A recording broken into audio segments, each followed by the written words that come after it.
ما ينفعش نكون بنتكلم عن أجمل شواطئ في العالم وننسى نتكلم عن أجمل وأروع وأحلى مكان بالنسبة لي، وهو شواطئ جزر المالديف.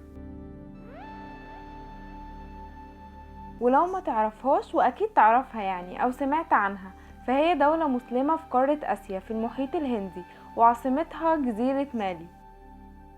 وهي عبارة عن مجموعة من الجزر عددهم 26 جزيرة، وعشان تتنقل بين الجزر فبتتحرك في مراكب أو أي وسيلة بحرية. حتى المطار أول ما تخرج منه تلاقي قدامك المنظر الرائع ده. وعشان توصل الجزيرة اللي عاوزها تقدر تركب طيارة توصلك لغاية الجزيرة.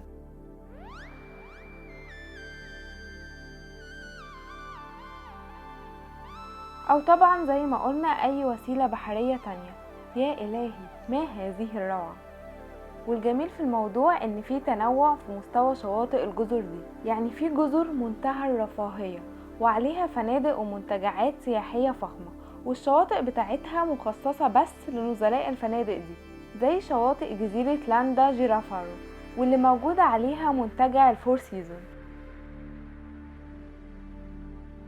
والشواطئ بتاعت الجزيرة دي مصنفة كمحمية طبيعية من اليونسكو عشان الأسماك والشعب المرجانية اللي فيها. وجزر تانية بتكون الجزيرة كلها عبارة عن منتجع واحد، ومش مسموح لأي حد يوصلها غير بس نزلاء المنتجع، زي جزيرة ريتيرا، واللي الجزيرة كلها عبارة عن منتجع واحد اسمه one and only ريتيرا. وفي جزر تانية بتديك فرصة انك تعيش الطابع المحلي والتقليدي لسكان المالديف، زي سولوتزو، وهي عاصمة جزيرة كافو اتول، يا رب اكون بقولها صح. وبتوصل لها بانك تركب مركب من مالي العاصمة لمدة ساعة ونص وتوصل الجزيرة. والجزيرة فيها مجموعة مختلفة من الفنادق اللي بتناسب اي ميزانية، تقدر بقى تعيش وتتعامل مع الثقافة المحلية في الجزيرة دي.